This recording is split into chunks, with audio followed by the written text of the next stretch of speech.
Hi friends, எல்லாருக்கும் வணக்கம். நம்ம ஏபி இன்ஃபர்மேஷன் யூடியூப் சேனலுக்கு உங்களை அன்புடன் வரவேற்கிறோம். இன்றைக்கி என்ன பார்க்க போகிறோம்னா, மல்லிச்செடி வச்சு ஒரு 6 மாதம் ஆகுது. அதில் எப்படி பண்ணுறான் அப்படின்றத பற்றி நம்ம பார்க்க போகிறோம். அதாவது மல்லிச்செடி ஒவ்வொரு ஓரத்துலேயும் இங்கே பாருங்கள், ஒரு மாங்கன்று வச்சுருக்கோம் சைடில்.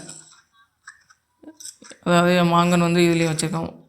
மாங்கன் இமாம்பசந்த், அல்போன்சா அதை மாதிரி வெரைட்டிலாம் வாங்கி வச்சுருக்கோம். அதுக்கப்புறம் பார்த்திங்கன்னா இதில் ஒரு பாத்தி சீனி இறக்க நம்ம நடவு பண்ணியிருக்கோம். நான் அவங்க பாருங்கள், அதாவது வீட்டு தேவைக்காக பயன்படுத்துகிறோம் அது. அதுக்கப்புறம் பார்த்திங்கன்னா பிச்சுப்பூ அதாவது பாத்தியாக கட்டி ஒரு நேர சென்டர் உள்ள பாத்திக்கு ஒரு 3 பிச்சு அதே மாதிரி இருக்க மாதிரி நம்ம நடவு பண்ணியிருக்கோம். இதுக்கு முன்னாடி உள்ள வீடியோவில் பார்த்திங்கன்னா சின்னதாக இருக்கும். அது ஒரு இது. அதுக்கப்புறம் இது அதுக்கு முன்னாடி ஒரு 6 மாதம் போட்டு ஆகுது. இதோட வளர்ச்சி கொஞ்சம் பாருங்கள்.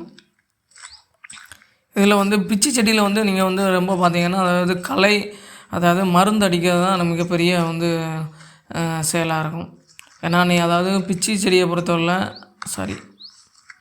அதாவது மல்லி செடியை பொறுத்தவரை நீங்கள் எவ்வளோக்குள்ள மருந்து அடிக்கிறீங்களோ அந்த அளவு தான் உங்களுக்கு ஈல்டு வரும். ஓகேவா? அதனால மல்லி செடியை வச்சா பார்த்தா மருந்து நீங்கள் நல்லா அடித்தா மட்டும்தான் நல்லா இன்னும் நிறையா பூலாம் பிஞ்சு போகும். அதுலேயும் நீங்கள் மருந்து அடிக்கணும். மருந்து அடிச்சிங்கன்னா இங்கே நல்லா இருக்கும், நல்ல விலையும் இருக்கும். திருமண நாள்லாம் பார்த்திங்கன்னா நல்லா மல்லி நல்ல ரேட்டுக்கு போகும். ஆமாம், அதாவது கிராமத்தில் பொறுத்தவரை மல்லிகை பூ வச்சுருவங்க நிறைய பேர் வச்சுருக்காங்க. அவங்க அவங்களுடைய வாழ்வாதாரம் இதுதான். ஆமாம், மல்லிச்செடி தான். ஓகேவா ஃப்ரெண்ட்ஸ்? வேறு எதுவும் தகவல் தேவைப்பட்டால் கீழே கமெண்ட் பண்ணவும். நன்றி.